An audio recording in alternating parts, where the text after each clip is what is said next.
Hi everyone, welcome back to another exciting video with our very own Enguru teachers. By the way, this video is brought to you by Enguru Spoken English app. Enguru offers live classes every day, interactive sessions, expert Enguru teachers and a certificate from Enguru. So, to continue learning, download the Enguru app from the Play Store today. And don't forget to like, share and subscribe to our channel. We get a lot of learners in our interactive live classes. All of them have one common question to ask: how can they improve their English? So, guess what we did? We went around and asked our qualified Enguru teachers what English tips would they have for someone who have similar questions like our Enguru learners. Do you want to know what they have to say? Come, let's see. Along the way, you'll find some interesting phrases being used by our Enguru teachers, so don't forget to save them and use them to sound like an English expert. So without further ado, let's get started. One of the most desirable things that all non-native speakers want is to develop fluency. But the question comes, what is fluency? Does it mean speaking very fast?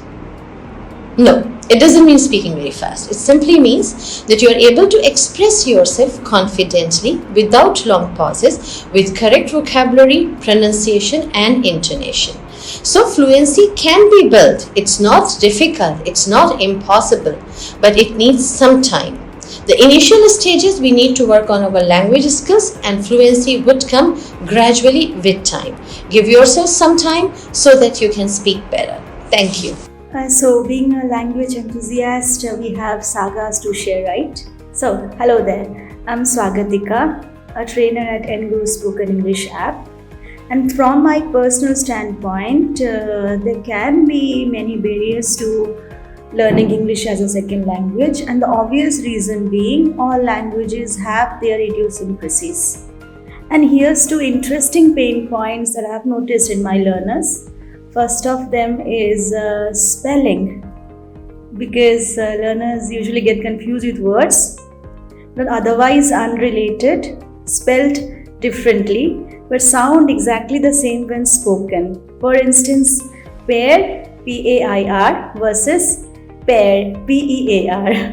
And secondly, pronunciation, where words spell exactly the same but sound differently when said in different context.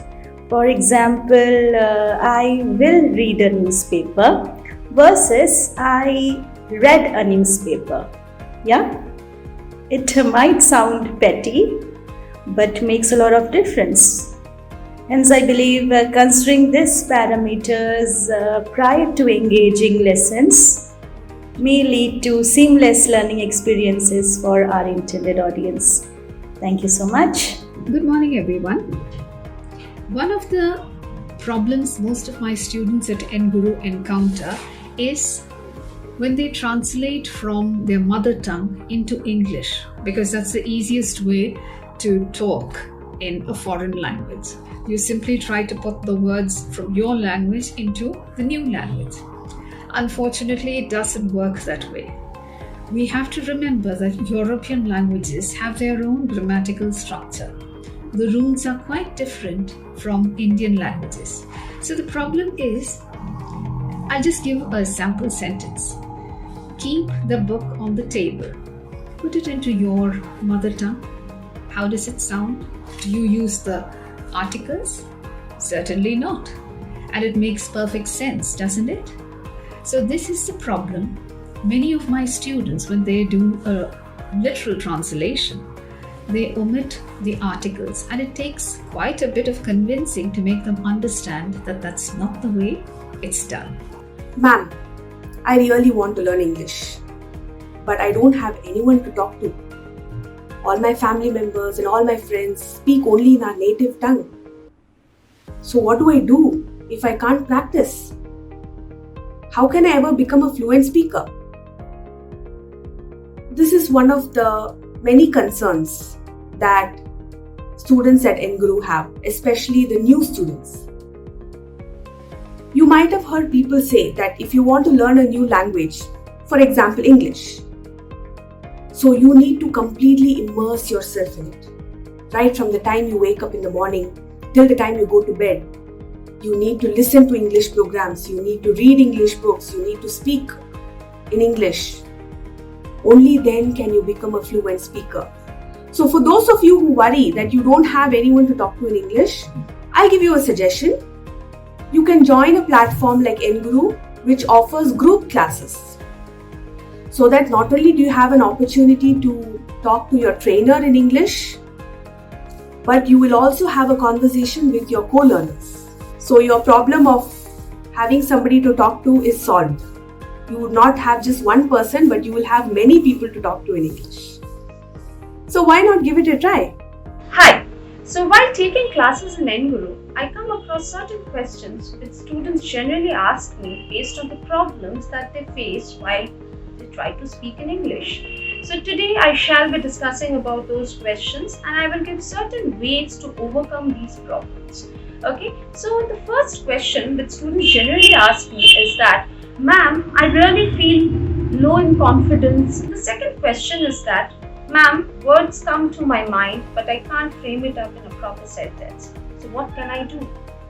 So my answer to this is, firstly, I just embrace a smile on my face and then I answer their questions. The first answer to the question is, people who are great listeners are great speakers. I suggest them to listen to English videos, try and watch and listen English movies, news channels. So that is one of the remedy which I can give.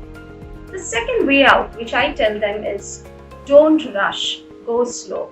Because you are just now into the learning stage, so it's very important that you should go slow rather than just trying to finish up the sentence, isn't it? And the third thing which I tell them is that start with making simple sentences. Okay, it's very important that you should start making simple sentences and gradually you can move on to make complex sentences. So these are just the 3 way outs which I generally suggest to my students. Hope this will be helpful to you as well. The most common problem that I've observed students face in learning English is, some students are reluctant to talk or participate in classes. This could be due to nervousness, or it could be due to fear of making mistakes. They don't want to look daft in front of their peer groups. So here are some basic tips for our learners to overcome their fear and nervousness. The first is to work upon your attitude. Don't think or say things like, my English is so bad. I make so many mistakes. I can never be good at English.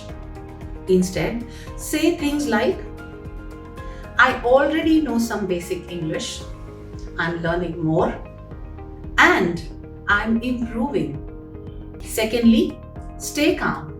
Breathe in, and it's all right to make mistakes. Start talking in front of a mirror, because that definitely boosts your confidence. These were some tips for you learners. I think those were some really good tips for learning English. Do you also face the same problems that the teachers mentioned? Well then, now you have a ready solution. Why don't you send in some questions that make you feel like a cat on hot bricks? We will definitely try to answer all your questions. Until then, do not forget to like, share and subscribe to our channel.